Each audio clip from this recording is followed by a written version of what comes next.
Good afternoon, ladies, gentlemen, and everything in between. Welcome back to the main roster. Yeah. It has been a time, I think, is the colloquial that the kids are using nowadays. You trying to be down with the kids? I am. You know me, I'm always that kind of streetwise, or thinks he's streetwise kind of guy that the kids just go, yeah, all right, granddad. Yeah, exactly. I was going to say, I'll come Crazy back to you old on that one. But anyway, welcome to the main roster. I am Jez. I'm joined, as always, by my co-host, Dan. And how are you doing at the moment? How's life? Yeah, doing good. Been a tough couple of weeks, as you know, but Mm-hmm. all right now, yeah. So Yes, and it does seem like WWE are actually trying to, help you along in any kind of hardship. Exactly. The TV is lending itself to good mental health for once, rather than exactly. making us cry into our hands as it often Yeah, I know. does. Punching our palm through our whole head. Hello in the chat to Little Cute Girl 86, and Hi, Little my Cute voice Girl. is pretty much back. It doesn't sound completely right. It's a little bit of a croak right in the back. You might be able to discern, but I'm audible. I've You're got audible. a drink. I can mute my mic to have a little cough. It's all good, All good. Life goes on. All good. But we've got a lot to discuss from the few weeks that we have been off, and WWE having a draft, which is shake things up again, as Vince loves to say. My I'm just going to put my goodness. phone on silent.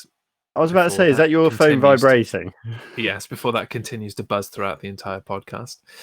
But let's kick things off with a topic that may be a surprise to you, but I'm here to tell you right now, Daniel Trudgett, that Roman Reigns is awesome.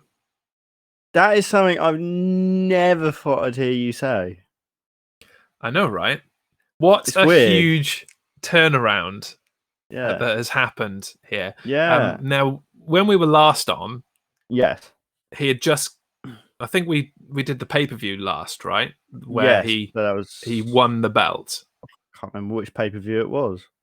I know. There've been so many in this year, and they've all kind of blurred into one. But obviously the pay-per-view where he won the belt in the triple threat match from... Who had it? The Fiend had it, but Braun Strowman was in the match as well. Yeah. And obviously I made it clear then that I was enjoying the direction that this was going. He did his turn up, wreck everyone and leave thing that apparently needed to be printed on a t-shirt to confirm it. Welcome, Kamen Rider Wizard 0014. We're just chatting about Roman Reigns, and I know that you have thoughts on Roman Reigns as well. The feud that he has had going with his cousin Jey Uso, I was hugely skeptical when they first started doing this. Because although it had the potential of coming out the way that it has, I really didn't expect WWE to pull it off in terms of making it entertaining rather than it just being viewed as nepotism. Like, oh, Reigns is champion, so let's bring up one of the other Samoan boys at the same time. I mean, what have you thought of the whole Jey Uso thing with Roman Reigns? I think it's been brilliant. I've been enjoying it. It's been great.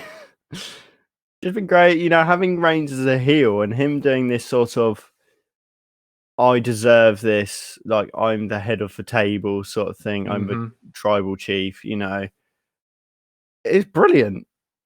I love it. That's all I can say. I love it. In the chat, we've got Roman and Jey is everything. Their match had amazing storytelling, and I love the bloodline gimmick.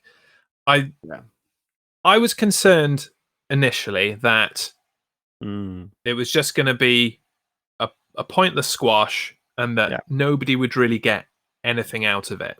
But I'm super glad to have been proven wrong. in that, because it has elevated Jey Uso in a way that I don't think anybody really expected to happen. Yeah. I am almost viewing like Jey Uso as a credible singles competitor now. Yeah. And he's not going to win the Universal title, let's be clear about that. No. But once this is all said and done, and we've got through Hell in a Cell, and he inevitably has the quit kind of moment, and it's an I quit match inside the cell. So once that's out of the way, and he has acknowledged like Roman as his tribal chief, he's going to be looking to kind of rebuild. Yeah. And hopefully we get him in the Intercontinental title picture, get him a reign with that before his brother comes back and they go back to being a tag team again. Yeah. But using Jey Uso as the first opponent for the brand new Universal Champion Roman Reigns has actually been really inspired, because you got to hate Roman Reigns in all of this. Yeah. Like, he gave the opportunity, or rather Paul Heyman gave the opportunity to his cousin, thinking that it would be a walkover and that they're family, right? So Jey will just lay down for him and that'll be that. Yeah. And they've developed the story from there where like Jey is no walkover. There were moments in the championship match where, although he got a pasting, there were moments where Jey could have pulled out a little surprise. Yes. And won the title. Oh yeah. But this Roman Reigns is everything that I was asking for all those years ago when I called for him to be boycotted, because that babyface Roman Reigns that beat The Undertaker and was pretending to be kind of edgy, and it's like, I don't doesn't matter whether I'm face or heel, like I'm just the big dog. It's like, no mate, shut up, you're a babyface. You either need to act like either need to be a babyface and act like a babyface, but nobody likes you, so that's not going to work. Or be a heel. Or you need to be a heel, and you need to fully embrace being a heel and run with it. And finally, 3 years after, it was already overdue, because in 2017 it was overdue. It was about 2 years overdue at that point. So 5 years after, it makes sense. It's finally happening. Yeah. And I'm really, really enjoying it. I'm all aboard the Reigns train. The Reigns train. Having Paul Heyman there is just icing on the cake.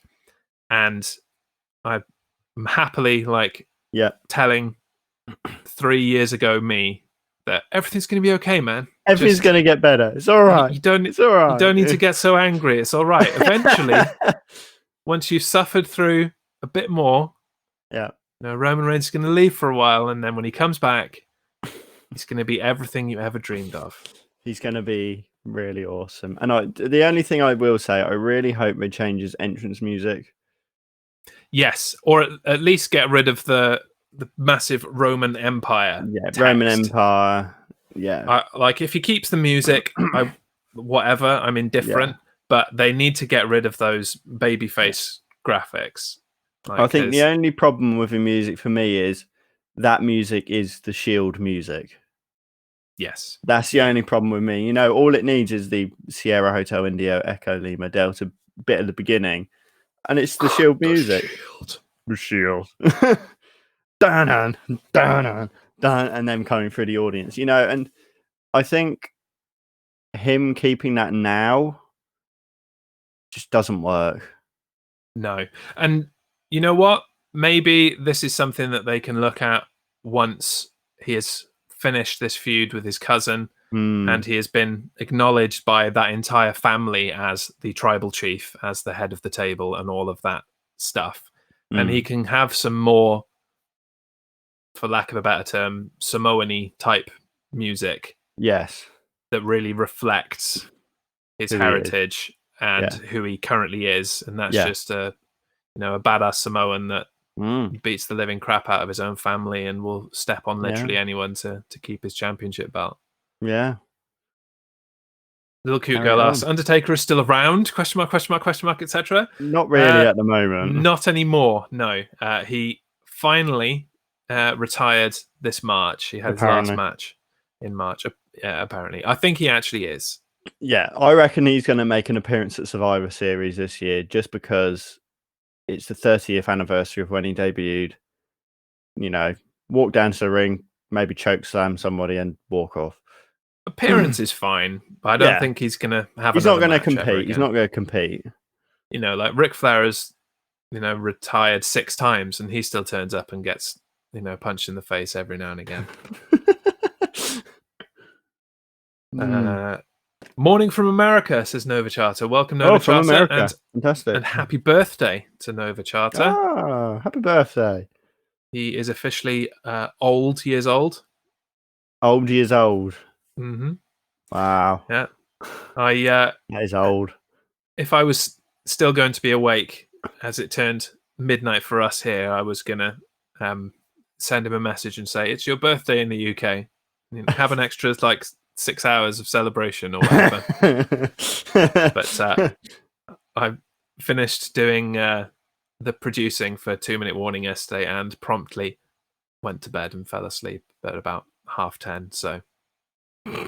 So that didn't happen. So happy birthday today. Oh dear. But right, moving on. Yes. And as I have squeed over Roman Reigns and that topic, I'm interested in hearing your thoughts on the next topic, which is the return of Sami Zayn to WWE. Yes. And the whole ensuing thing that happened with Jeff Hardy being the Intercontinental Champion, but Sami Zayn, who was the Intercontinental Champion when he left pre-coronavirus lockdown and all that kind of stuff. And then they had the feud to decide who was the true champion. And AJ Styles was there just to make things even more awesome at the same time. So yeah, take us through it from the beginning as a probably, bigger Jeff Hardy fan than I've ever known anyone to be. Yes. How did you... I think the Jeff Hardy fan, Jeff Hardy fan, you can kind of tell. The way it happened, I kind of liked it the way it happened. Sami Zayn, he never declared himself that he was relinquishing the title. He never technically lost the title. So in his head, we've got a lot of woos going around now. In his head, he's still the champion. Mm-hmm. So I can kind of see that. And Jeff Hardy being a champion at the same time, this unification. I kind of enjoyed it, but I wish Jeff Hardy retained the titles. I just wish. I enjoyed it. I really enjoyed it. And I really didn't care who came out of it with the titles in the end. The ladder match that they had at Clash of Champions, I think was the last pay-per-view. Yes. Was one of the better ladder matches of all time. Yeah. I think dating all the way back to when we got a lot of them in the early 2000s with TLC and with the one with Jeff Hardy and The Undertaker on Raw, that kind of era where they had loads of ladder matches and they were all pretty good. And then it just tapered off and it lost all meaning, really. The ladder match we had at WrestleMania being an excellent example of you've just got ladders there and it's just a normal match and why did you bother? But this triple threat ladder match between these three was one of my favorite ladder matches of all time. As we in the future go and do some retro rosters or some roster manias, roster slams, whatever. That is probably going to be on my list as a like a championship match or a gimmick match that goes in there. And I really liked how this was able to bring out that real priggish heel from Sami Zayn. Yeah. Because every week they would make a point of him not being announced as the Intercontinental Champion. Yes. And him going off on and one. just stopping in his tracks in his entrance. Yeah. Hey, hold on a minute. Yeah. Again, you've got this wrong again. Yeah. I am the Intercontinental Champion. Yes. He is a fraud, blah, blah, blah. Yeah. And for me, the whole thing was worth it for the tweet that Sami Zayn put out after winning this ladder match. It's the meme where you've got the two buttons and the guy sweating trying to decide which button to press. And the options were Sami Zayn is a 2-time Intercontinental Champion, or Sami Zayn was always Intercontinental Champion. He's like, I don't know which is better.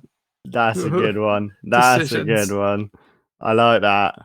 So it was all worth it just for that, because it all ended up perfectly for him. He won. He validated everything he was saying, but if he is accurate and that he was always Intercontinental Champion, he's only got one reign. Yeah. That's not as cool as 2. No. 2 is better than 1. 2. I'd rather have 2. But there's still no colour on this Intercontinental Championship belt. And I was really expecting it from Jeff Hardy to, maybe even change the strap up, as minimum. Do something. And even Jeff Hardy's side plates didn't have colour. Did you notice that? They just literally had his face-ish logo in the J sort of thing. And then it was just gold with a black background. I thought... Yeah, none of them have had colour, come on, guys. There's been a few that have had colour. Is there? Becky Lynch's one is a red background. No, I mean on the Intercontinental Championship. On the Intercontinental. AJ Styles. Did it? Yeah, he's got the blue bit around the phenomenal bit. That's got blue in it. Apart from that, no, because there was Shinsuke Nakamura, Braun Strowman, Sami Zayn, Jeff Hardy. Did Styles' ones definitely have colour on them? Yeah. Or are you just remembering the WWE Championship plates? I think he just had the same plates. Okay. I think they just took them from that to there. You're going to look wish at Hulk that Hogan now. made an appearance, said little cute girl. Yeah. Well, no. Let's not. Let's not. So yes, very happy with how that all played out. It was one of the many reasons that SmackDown has been excellent for the last few weeks. I enjoyed having a little bit of a break from having to watch it week on week on week. Yeah. And I was expecting to be coming back to WWE binge watching and going, oh my God, this is going to be a slog. But actually SmackDown was fantastic. Was good. Definitely better than Raw. For many reasons, this being one of the 3 principal reasons, and we'll get to the other 2 as we go. But moving forward to Retribution, to something that could be good, but hasn't been. So when we last left off on this podcast, Retribution were still an unknown entity. Smashing things, being confusing in when they would attack and when they would not. Not turning up at pay-per-views, which kind of goes against their message of wreak havoc at the most inconvenient times. And then all of a sudden, there were less of them, and they weren't wearing their hoods and their full face coverings. They instead had gone down to their local Pets at Home and bulk bought some muzzles and some, dog face guards. Yeah.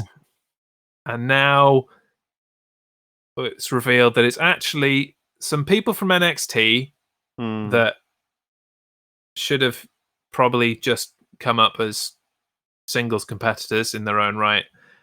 And they've all got weird names that I struggle to remember. I mean, Dominik Dijakovic is T-Bar? I think so. Is that right? What? Please take over before I despair. What has happened to this team? I need to look at the Retribution names now. I can't remember them because they're so awful. But and the only kind of saving grace for the group was that it had multiple women in it. Yes. But as of the draft, which we'll get to in a little bit, they appear to have dropped Mercedes Martinez from the group already. She's gone back to NXT apparently. So because right. Ember Moon needed someone to feud with now that she's there, I guess. Apparently. I await these names. T-Bar is Dominik Dijakovic. Mm-hmm. Mace is, I can't remember his name. The guy with the dreadlocks. Yeah, the guy with the dreadlocks, whatever his name is. Yeah, I had no idea who he was at any point. So. Yeah. Oh, hold on. Dio Madden. Really? He was the one who, he was the one who did Raw commentary for a bit. Yeah, Dio Madden. Yeah, wow. That's Mace. Wow. Okay. Yeah. And then there's Slapjack, which is Shane Thorne. Yeah. Then Mia Yim, who's still with them, is Reckoning. And Mercedes Martinez was Retaliation. Great. And you need to change Sami Zayn off the screen. Oh, yeah. Well, I don't have a Retribution one, so it doesn't matter terribly. But so, yeah, that's their names. Now, Retribution, to begin with, I was all behind it. Mm-hmm. I was like, bring it on. It's another Nexus, sort of thing. I thought it was cool and all that. Then they started to introduce their names. I was like, yeah, and what the hell? As Wizard says in the chat, and now Mustafa Ali is apparently their leader. Yeah, and they introduced the masks, which why? And then Mustafa Ali. It was all going well because they started feuding with the Hurt Business, whom I can put on. Let's put the Hurt Business up. Yeah, I'll put them up. They were starting to feud with those guys, and even though there are 4 members of the Hurt Business now, and they are a formidable force, they were still struggling to overcome the combined might of Retribution because there was like 15 of them all. Yeah. Some insane thing. 10,000. Yes, that is the exact number. Thank you. But now they've whittled it down, and there are now 3 male members. Like the Hurt Business are going to hand it to them every time, right? They still bring out the random other people. Oh yeah, when they're outnumbered. It kind of defeats the point. This whole notion of we signed them to stop them smashing things. It's nonsense. It's utter nonsense. And the fact they've been drafted. Yep. I know. There's so much potential in this group. It's all going down. As there has been for every stable. Pardon me. Every stable like this. Yeah. Like in the chat, there's mention of Aces and Eights and the Dark Order. Yeah. Yeah. They both have started really well and have just tapered off as they've tried to make it about specific people. Yep. You can still have a mass group with some unidentified people. Yeah. Even though you have some figureheads, you can still do that. Yeah. Anyway. What a waste. Thanks, Raw. Thanks. Shall we move on before you punch yourself in the face?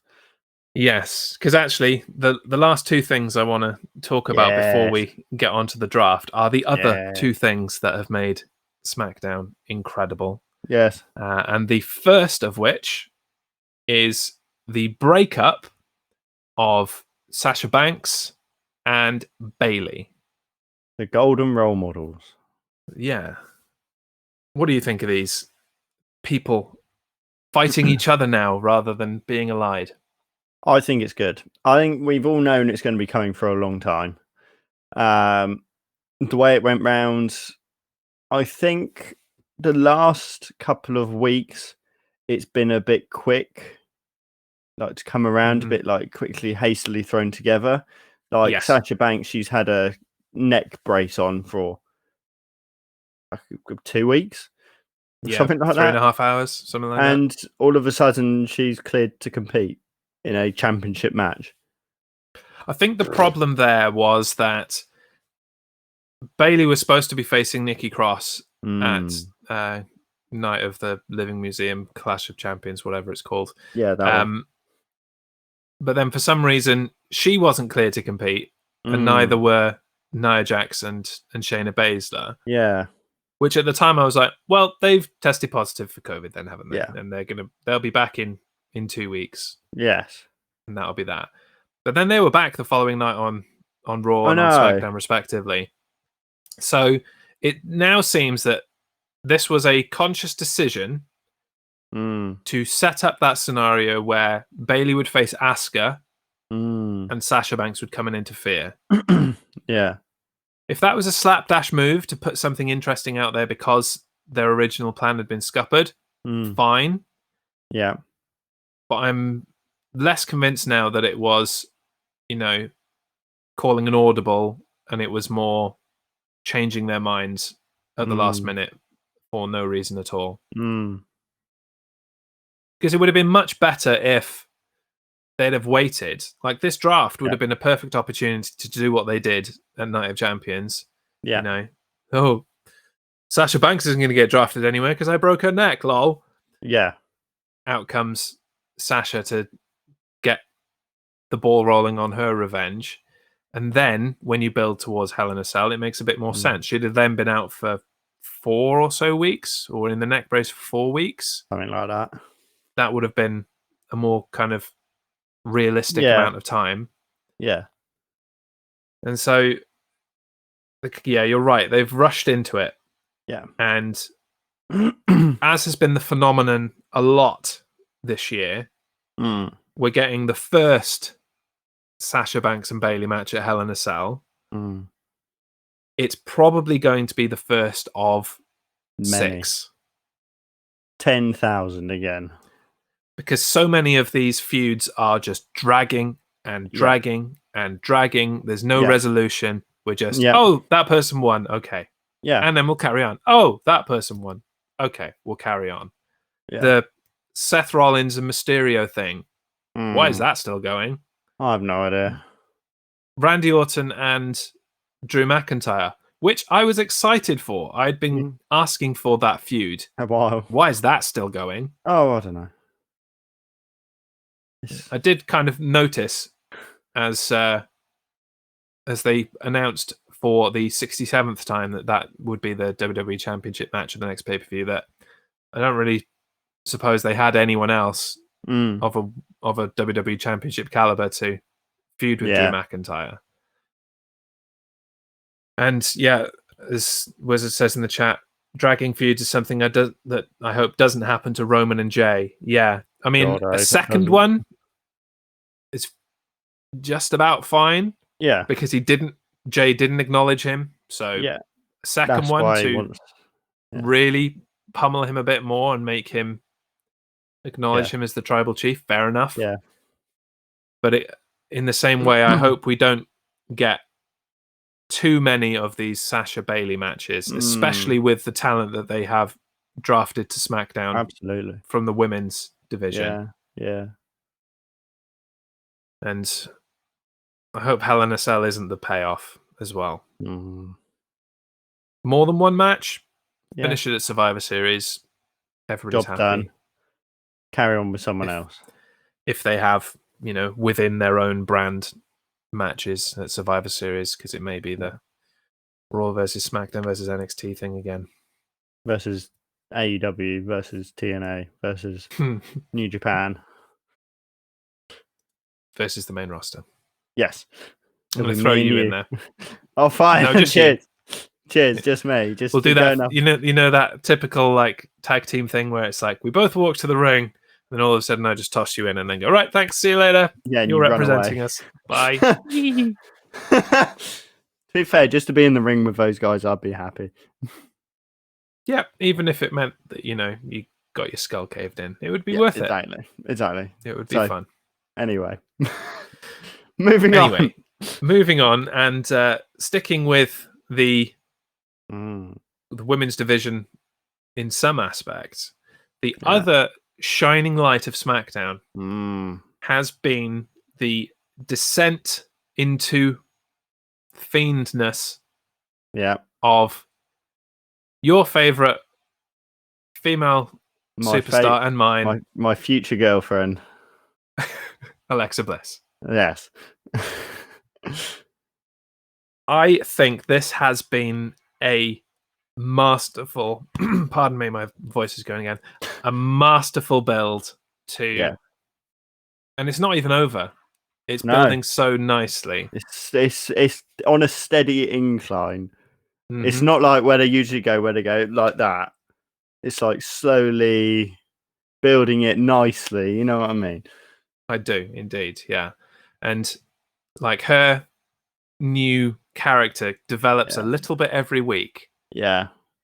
I thought it was a bit of a like a smack in the face to go from having this dual personality where she's her normal Alexa Bliss self, and then she turns at the name drop of the Fiend or split the mention of Sister Abigail to she's on the Kevin Owens show, and now she's just all in. She's fully converted. I thought that was a bit completely obsessed. Yeah, that was a bit of a slap in the face, but at the same time, I'm not mad at it because she is playing such a good character. This you've been brainwashed, Alexa. Yeah. He has washed my mind. He has washed my mind. It's fantastic. All the bad stuff. I just like the way she's playing it. You know, she's not full loco. You know, no, she's still Alexa Bliss, but she's just mad. She's you know what I mean?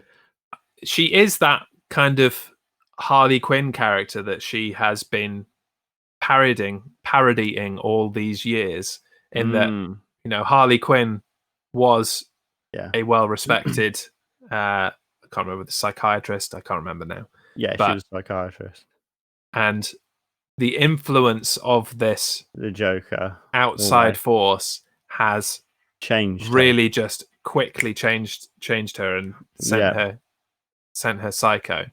But I also don't feel that she has lost much of herself in that she isn't really subservient to the Fiend. No. She is just climbing up to be that kind of level pegging with the Fiend. Yeah. And they're not going down the this is a sexual relationship route. No. Which is good because that would have just made it weird. Yes. I quite like, because normally on WWE they would go down that route of Alexa Bliss. A man and a woman cannot coexist without being in a physical relationship. Exactly. So, and I see them more as partners than the Fiend overlording over Alexa Bliss. Yeah. And I think they're kind of hinting towards the fact that Bray Wyatt is the person and he is possessed, overcome, whatever you want to call it, by the Fiend. Yeah. And I think eventually we're going to see the old Alexa Bliss back again. And this entity that she has become now is going to be called something else. Yeah. I wonder if personality. Yeah. And like when we have the Firefly Funhouse, it's going to be Bray Wyatt and Alexa Bliss. Yeah. And it's going to be, happy-go-lucky, coffee-drinking Alexa Bliss. Yeah. But then when the Fiend is there and Alexa is out in the ring, she's going to be this dark, let me in character. Little Miss Bliss. Little Miss Bliss. That could work. Yeah. I hope they give her a mask eventually. I just hope they don't call her Sister Abigail. I'd be okay if she was kind of possessed by Sister Abigail. If the spirit of Sister Abigail was doing this to her, fine. But I don't want her to be physically called Sister Abigail. I get it. Yeah. Yes, exactly. Oof. Suggestion from the chat. I know. I've just seen that. I would love, and I would too. I hadn't even considered it. I would love a Karrion Kross and Scarlett versus the Fiend and Alexa feud. Whoa. Yes. Let's have that. I want bring it on. Karrion Kross and Scarlett to stay in NXT a bit longer when he eventually comes back from his injury. But yeah, eventually that's going to be a tasty little feud. That'll be a tasty one. That will be. Bring it on. Yep. Sorted. But now on Raw, I wonder where things will go next for the Fiend and Alexa Bliss. Yes, absolutely. And on that note, I do believe it's time to segue nicely into a segment devoted entirely to you and your dirty laundry. Yes, exactly. In Dan's dirt sheet. Dirty. Oh, good God.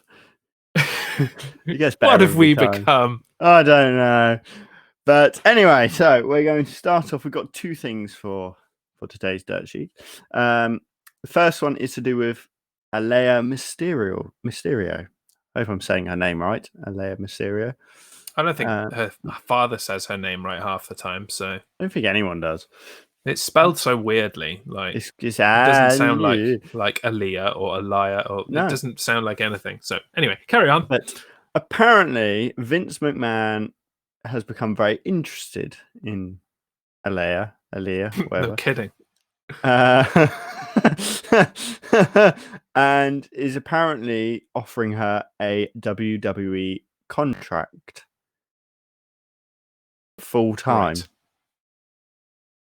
Whether that will be as, I don't know, an in-ring competitor, as a, I don't know, manager, I don't know, but apparently he's very interested. Vince McMahon interested in a young woman? Shocker. I know, right? So I am shocked and appalled. I know. But yeah, so that's kind of one rumor I've heard. What would you think of it? Like being being a manager to Dominic. No.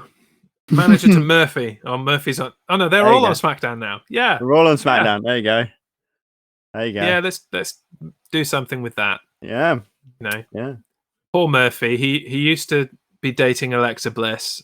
Yeah, I know. And now he's not dating Alexa Bliss, which is gonna be a massive shock to anybody's system. You know, that's a come down. That is, isn't it? Aaliyah's no Alexa Bliss, but however, let's throw him a bone. I don't know how old Murphy is, but Aaliyah is only 19. Yes. I have a feeling there'll be quite a age gap. Probably, yeah. I would expect Murphy is late 20s. Yeah, late 20s, early 30s. Well, they're saying that he's been in WWE for quite a while now. I know that Alexa Bliss is going to sound really creepy. I know that Alexa Bliss is 29. I know that Alexa Bliss is 29. So I want Dominic versus Murphy and Alea to screw Dominic. Yes! This is the way this story should go. Yeah. That's the only way this story should go. Yeah. But and Rey Mysterio should just sit in the back and not do anything. And with Seth Rollins can go on to other things. With his dodgy eye and sorted. So, should we move on to my other rumor? Your second dirty underwear.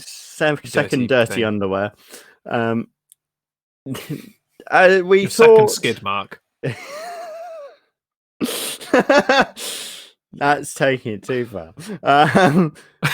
So this is why I exist. yes. So we thought 2020 couldn't get any worse, did we? God. Apparently, WWE have re-signed Eva Marie. Okay. To do what? I have no idea. This is going to sound probably not what you're expecting. Oh god. But good. Oh my god. I don't think she got a fair shake the first time around, to be honest. Like, I think she worked really hard to be something in WWE. Mm. And all of the things that went wrong, I don't think were really her fault. Like, when she asked pardon me, she asked to go to NXT to get better. That was her. She asked for that. Yeah. She went to NXT. She like half managed, half wrestled Nia Jax. And that was all going really well. Yeah. And then they wanted Nia Jax on the main roster, so they just brought Eva Marie back up with her after Eva Marie had been in NXT for like 2 months. If they'd have just left her in NXT to get better, pay her dues, learn how to promo properly, then I think when she eventually came back up to the main roster, it wouldn't have been as, awful as it was. Yeah. I really liked the teases of, is Eva Marie going to debut this week? She's going to come all the way to the ring like, oh, my left phalange, I've got to go. Or wardrobe malfunction. Yeah, because rightly or wrongly, people hated Eva Marie by that point. Yeah. And so get that cheap heat, man. Make her as annoying as you possibly can, because you're not going to turn that sentiment around. Nobody's going to be turning up and cheering her, other than the odd, perv sitting in the third dirty row. old man. Yeah. So I hope that they really give her a proper chance to develop and become something good.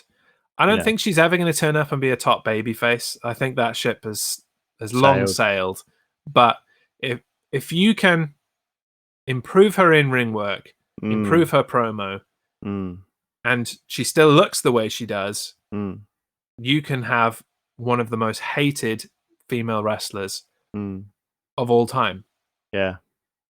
Because it's the same as in the men's realm. There's nothing worse than a smarmy, good-looking, buff, chiseled guy beating the crap out of you and then rubbing it in with how sexy he is on top of it. Like, nothing worse. So that makes a fantastic heel. Yeah. And it's not something that they've really tried out of the women, really. No. They've not done that I can kick your ass and I'm sexy as hell. Yeah. Deal with it. Yeah. They haven't really done that. No. So that niche is there for Eva Marie to fill, if she is managed properly and if she is capable. Yes. There you go. I bet you weren't expecting me to say that. No, I wasn't. I wasn't. It's kind of a bit like the Roman Reigns situation. So it's all going weird. But that was the end. Not Eva Marie. Oh, God. Yeah, there you go. There you go. So that's the end of my dirt sheet. There you go. Lovely. Well, in that case, let's move on. Shall we move on into the WWE Draft? Yes. Which was better managed this year than last year. Yeah. But they still managed to cock it up a little bit along the way in true WWE fashion. Too right. So we kicked off last week on SmackDown And in the first round, I'm going to have a drink for a moment. Give me a second.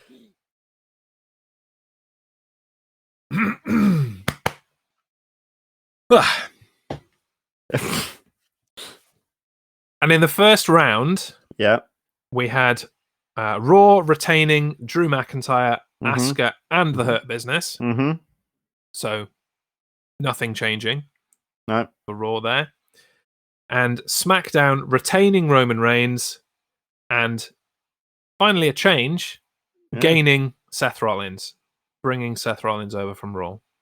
Which I'm down with.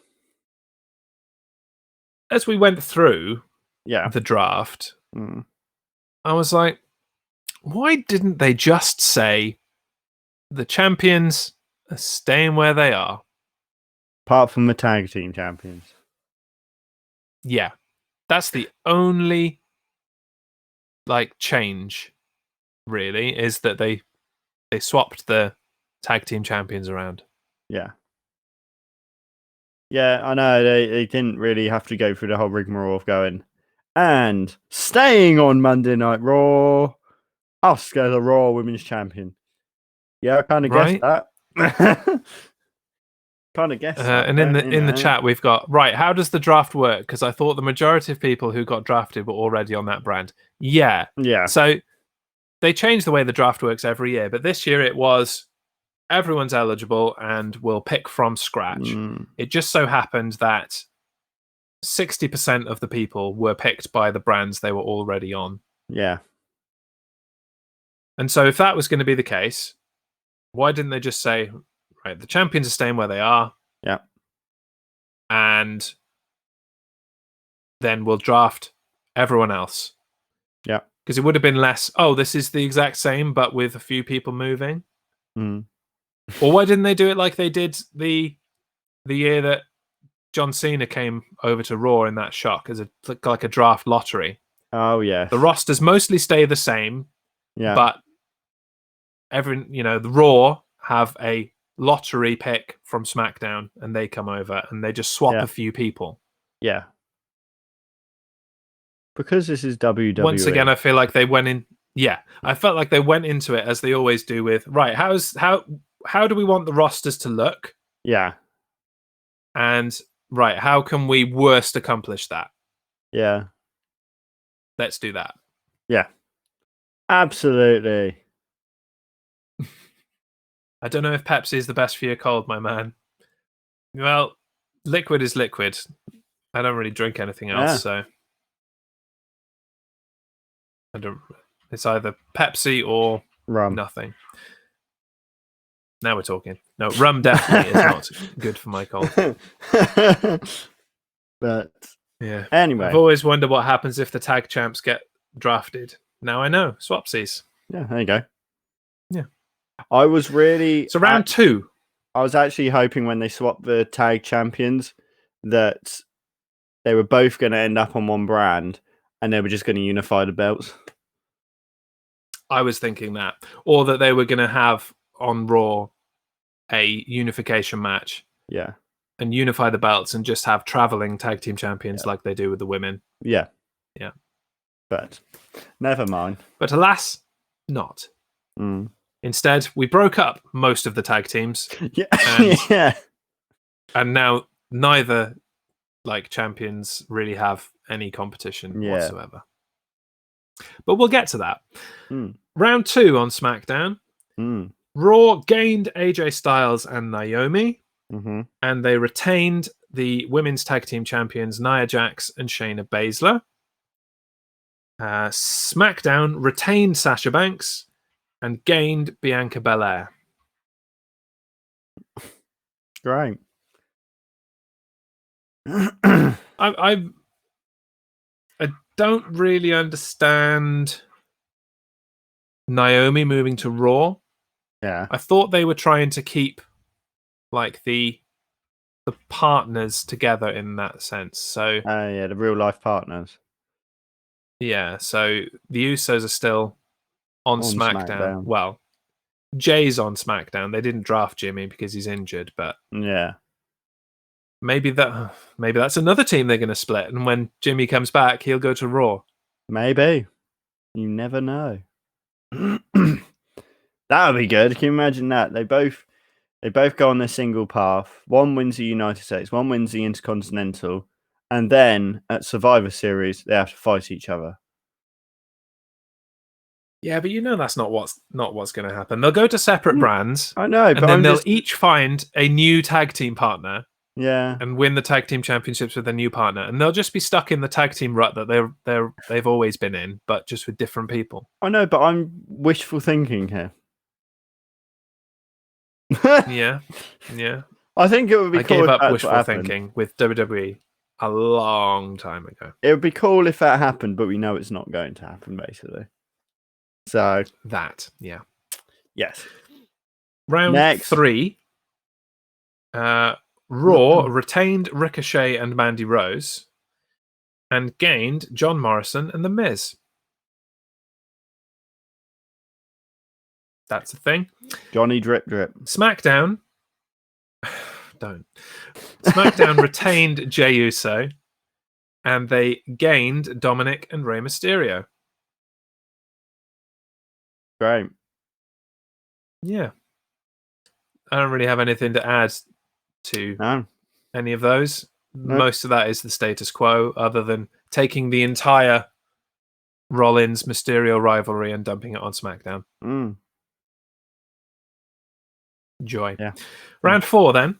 Yep. And this is where things did start to get a bit shocking. And we'll discuss this in a bit more detail. Yeah. The new SmackDown Tag Team Champions, the returning Kofi Kingston and returning Xavier Woods, were drafted to Raw. Raw also retained Dana Brooke and Angel Garza, while SmackDown kept Big E and Otis. So they have split. The New Day. Oh, we've still got Alexa Bliss hiding behind there as well. She's peeking behind. Let me in. There you go. So they've kind of broken up the New Day, but left some of it intact. What do you think about that? I think they're still trying to give Big E a singles run. So I think that's kind of why they did it, But I'm kind of down for it, because I'm kind of really want to see Big E get his own singles championship going. I'm good with Big E staying a singles wrestler for the time being as well. I'm not sure they needed to split up the New Day to do that. Yeah. Yeah, they could have done what they did with Kofi, couldn't they? Absolutely. So. Yeah. Because in my book, it doesn't really make sense for Xavier Woods and Kofi Kingston to stay together now either. No. Other than the fact that they just won the titles. If that hadn't happened, I don't think it makes sense for them to stay together. No. Because Kofi Kingston's had his taste of, singles championship gold now. Yeah. As he revealed on Raw Talk, apparently Xavier Woods wants to win King of the Ring. Yeah. So. Which is a singles thing. So they might all be going their own separate ways. So maybe these guys have a bit of a falling out. Yeah. Maybe someone stabbed someone in the back or something. Maybe Perhaps, Xavier Woods turns heel a bit, saying because of his injury and all that, you guys went off on your own, I don't know. Who knows? Yeah. But Big E being on his singles run is fine. I'm just not sure. Yeah. I like what that's done for the rest of the New Day, to be honest. Yeah. And Otis is on his own now as well. He is, yes. Because in round 5, which took place on Talking Smack, Tucker and Drew Gulak were drafted by Raw, while they retained Humberto Carrillo, Pretty Boy. And SmackDown gained Murphy, Hmm. and they retained Kalisto. Right. Now, the Lucha House Party were available as a unit, Yeah. but they, at that point, chose just Kalisto. Hmm. And then last night, just before Raw, they announced that Shorty G would remain on SmackDown, and that Gran Metalik and Lince Dorado would now move to Raw. Hmm. So they've broken up the Lucha House Party in the same way that they did the New Day. Yeah. Well, to In be case honest, anybody cares, I know. No, I didn't really care, but Kalisto was kind of like there was a bit of friction between him and whatever the other one is. What's the other one called that he had a feud with? That he was a bit of tension with. Was that Lince Dorado? It was mostly with Lince Dorado, I think. Yeah. So yes. Yeah. But it's a shame that they've split up now, because it means we're not going to get the full trio of Power Ranger cosplays from this group now. Oh, I'd love that. But back a few months ago, Gran Metalik had his Super Mega Mode shield with all the different luchador masks on it. I liked that. And then a couple of weeks ago, Lince Dorado had a Megazord suit designed. Yeah. Which was cool. Yeah. Well, they're saying that maybe Kalisto had a White Tiger one. He might have done. I have to look that up now. Yeah. But I think the fact that Lince Dorado did deliberate Megazord shows that, there wasn't an accident that Gran Metalik had a shield that looked like the Super Mega Mode shield. That was a deliberate thing. Somebody watches Power Rangers. Yeah. Or there are actually a lot of Power Rangers fans in WWE. There's a lot, isn't there? Yeah, I mean, so Xavier Woods is huge. Yeah. Yeah. Mike Rome, the Raw announcer, the ring announcer, he's a massive, massive Power Ranger fan. Is he? I didn't know that one. Yeah. Now, whenever there's some kind of panel or announcement, he's always tweeting about it and replying to people on Twitter about it. So cool. No, he's big into Power Rangers as well. Fantastic. So maybe JDF will get his, one match in WWE at some point. After Why not? Why not? Well, I can think of many reasons, but we won't get into them now. Moving on, yeah. So, yes, would you like to want me to do these ones? Go through the sixth round, which was the first round on Raw, because they had to reset the numbers to be confusing for some reason. So Raw gained The Fiend and retained Randy Orton and Charlotte, who I thought we weren't drafting anyone who was injured. But SmackDown retained, surprisingly, Bayley and gained the Street Profits. Yes, right. Completing the necessity for the championship swap. Yes. Yeah. So there's not really much else to say about that. No. Shall we move on to? I'm kind of.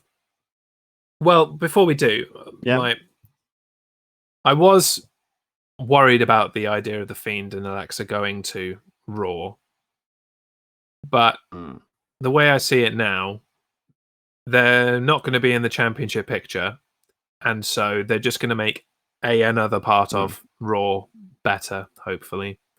So I'm not mad at it. I thought I'd be mad at it. Turns out I'm not mad at it.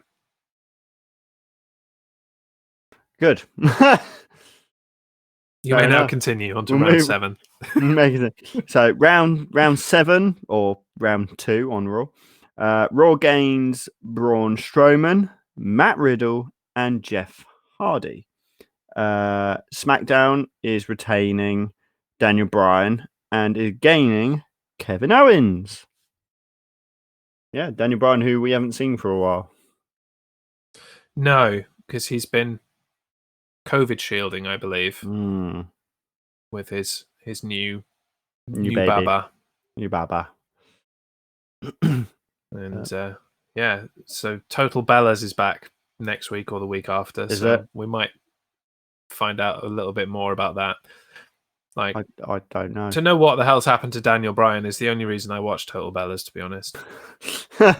It should be called Total Daniel Bryan because he has a more prominent role on it than the Bellas do most of the time. I don't watch that or Total Divas, so I do. It is a guilty pleasure of mine. I was about to say it's your guilty pleasure, isn't it?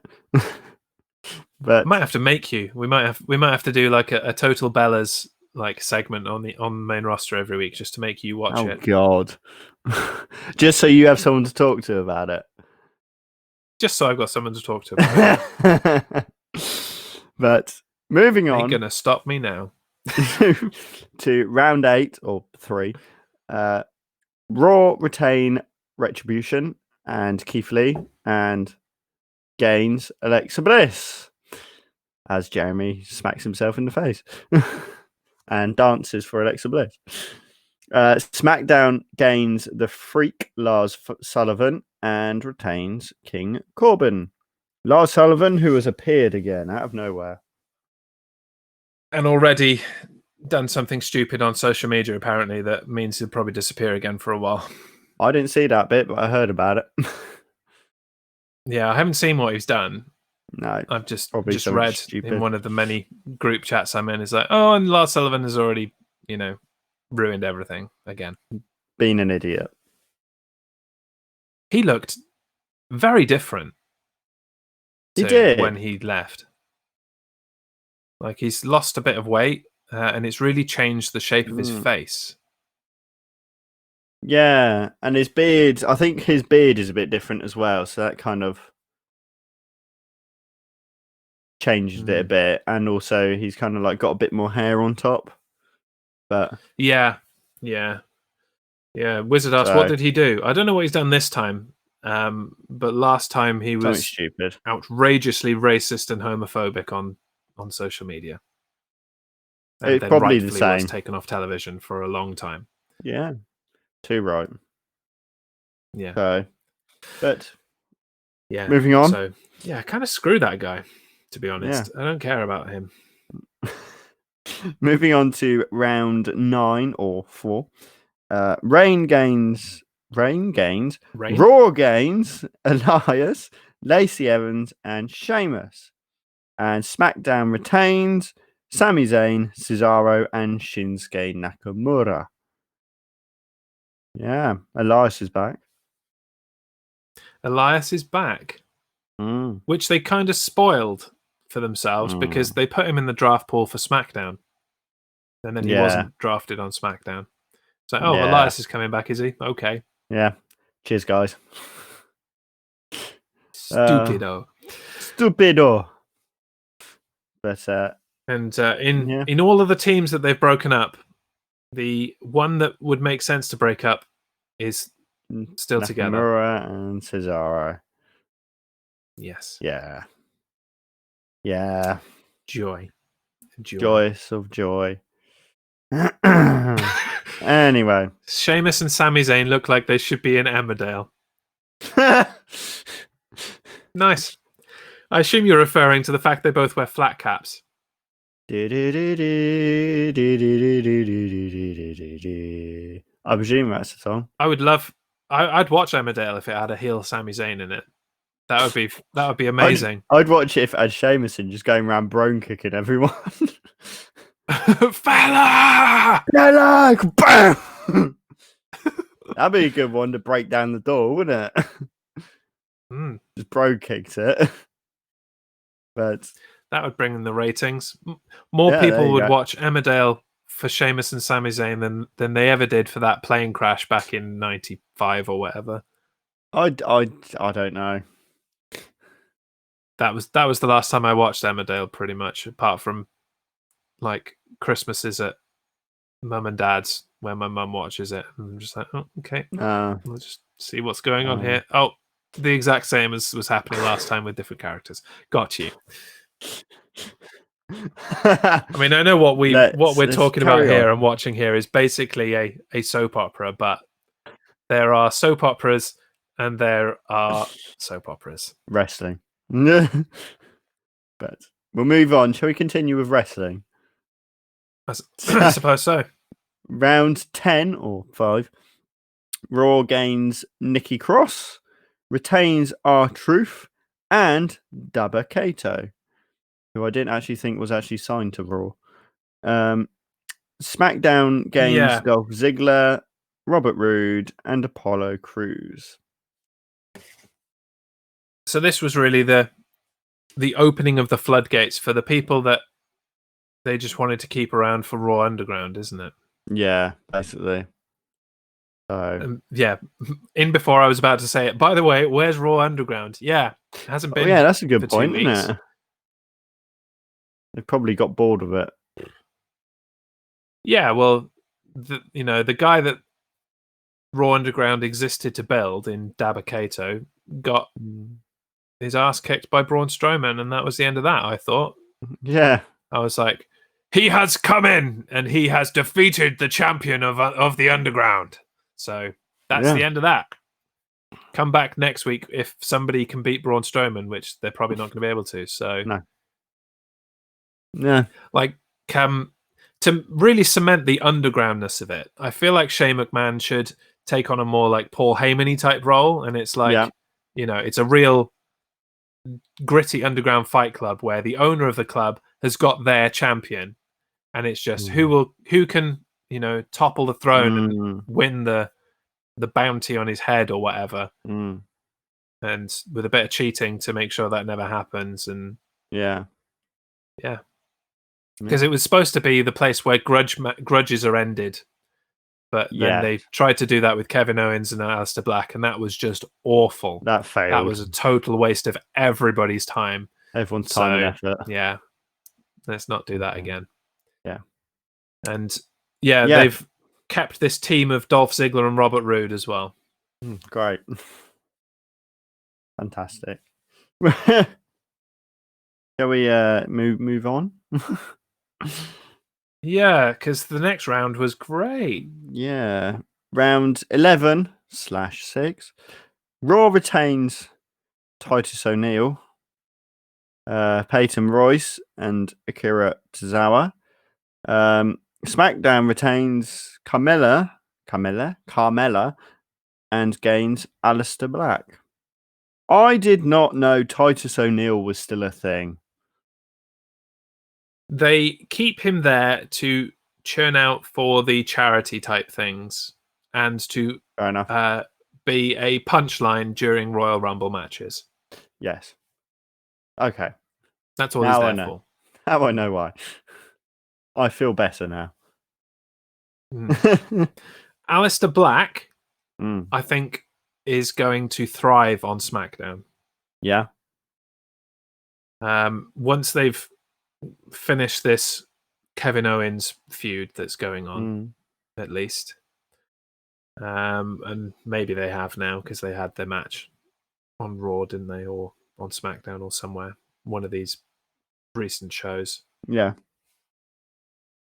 But it did kind of feel like the draft fizzled out here with just throwing these guys in at the end.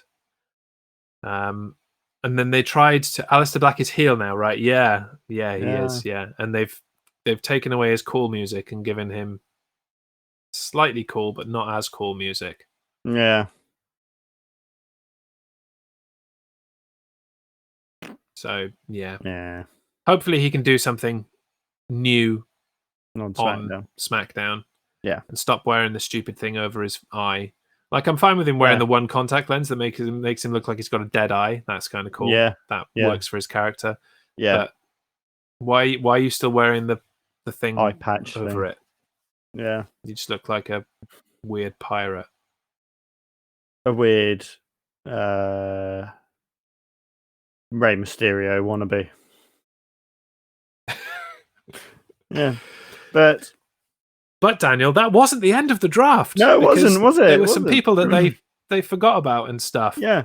So the first of that, so round 12, which was on Raw Talk, Raw retain Lana, Riddick Moss, and I can't say that, Arturo I was looking Rouse. forward to this bit. Kid, dyslexic kicking in. SmackDown gains Natalya and the Riot Squad. I feel like the move of Natalya and the Riot Squad to SmackDown should have been bigger news than Random Round on Raw Talk. Yeah. Like, to pair that with Raw getting Lana, Riddick Moss, and Arturo Ruas, it's a bit of a spit in the face to those guys.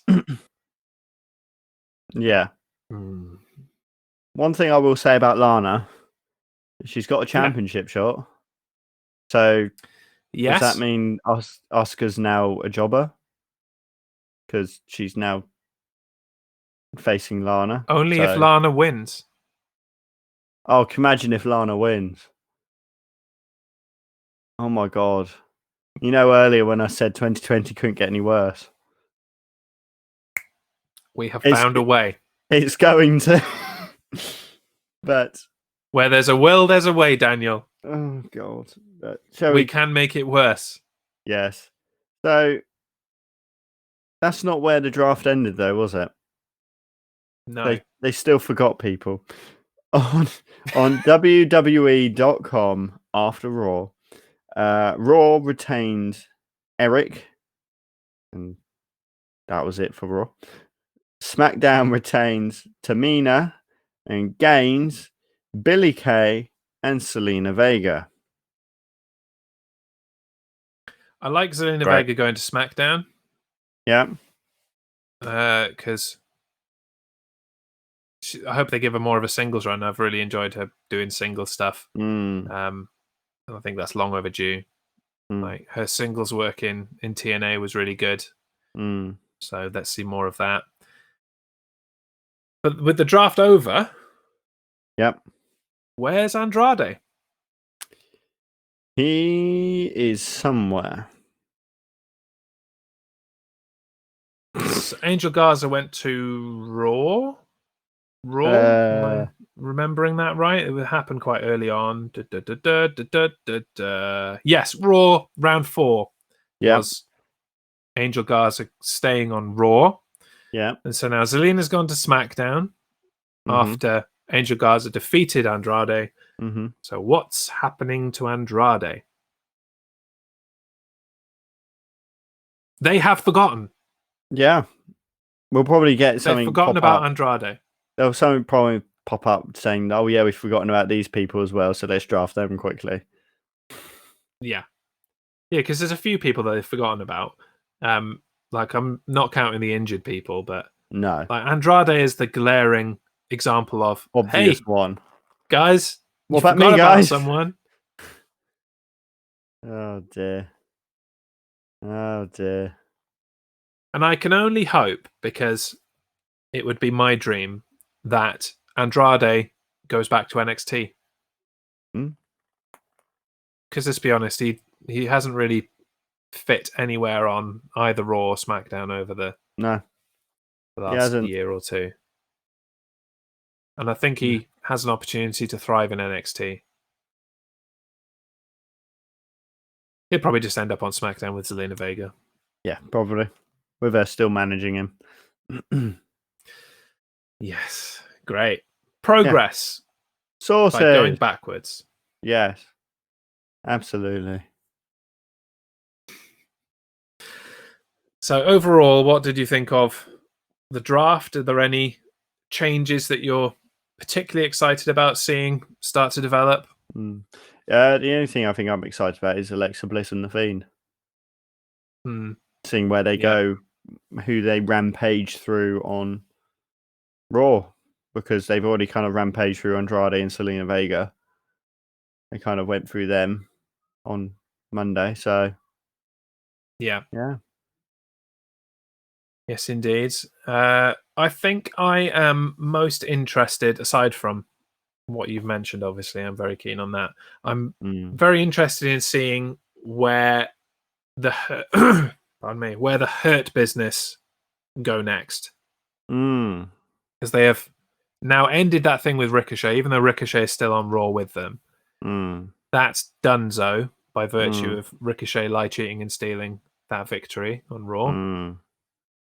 And so, do they go full force into a feud with Retribution, or what? Because Bobby Lashley is the United States champion, folks. So that should be a thing at some point. Yeah, need to give him something to do. Yeah. And I'm also looking forward to seeing some of these guys that have been drafted to SmackDown going after Roman Reigns once he's done with Jey Uso. I'm still very comfortable watching that at the moment. Yeah. Other than that, it hasn't really changed a whole lot. No, of not stuff. a lot. Which is a shame. Yeah. Oh well. I would say WWE. It's fine. We can watch NXT, but I haven't actually watched NXT in about a month. I don't even know what's going on. I haven't really paid attention. I've kind of dipped in and out, but not. Yeah, I've kind of seen what's happened on Twitter and Instagram, but I haven't watched NXT in weeks. It really lost interest for me a few weeks ago. It's not, and AEW for that matter. Yeah, that too. I haven't seen AEW in even longer than that. I just dip in and out of AEW, but again, nothing exciting. No, I've actually watched more Impact Wrestling. Oh my god! Than I have AEW in the last couple of months. Yeah. NXT UK is back. It is. Yeah, I haven't watched it. I watched the first episode back. Was it realized it was all right. Have they gone with, with zero crowd for it? Yeah. There's no one there. So, any piped-in noise, or is it just silent? It's just silent. You can hear the crew every now and again do something. You know, the crew are there that's like, what you want. Ooh, that's all you hear every now and again. But it's only an hour long. That's the thing. And they worked so hard to get half of the people over to the States that they're stuck there now and can't come back. Like Tony Storm's in NXT, and half of Imperium are not there. Yeah, I think the only people in Imperium that are there are Walter and Wolf. And I think Wolf, yeah. So they're the only people of Imperium that are there. So, but yeah, that's not going to hold much interest. No, I like NXT UK just because it's something for British wrestling. Yes, I was all in on NXT. We have discussed NXT a lot on this podcast. NXT UK a lot on this podcast. And we're dying to get back to an NXT UK show and go and do that, but I'm sorry, a crowdless, talentless in a lot of ways NXT UK isn't going to do it for me. So I'll be there on day one once they reopen their doors and have things going properly again. But right now, but mate, the way we're going in this country, time for that. The way we're going in this country, we might have another lockdown. So but at least better. I know, right? At least they've moved NXT UK to London, so yes, we seem to be doing a bit better down the southern end of this country than they're doing up north. So up north, God knows how. Just as stupid throughout the UK. Yep.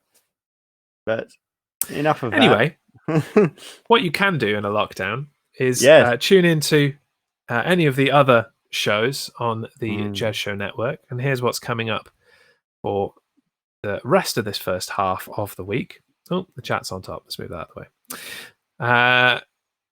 So tonight, we've got 2 different video game streams in Song of Horror from Always Be Chatting at 8:30.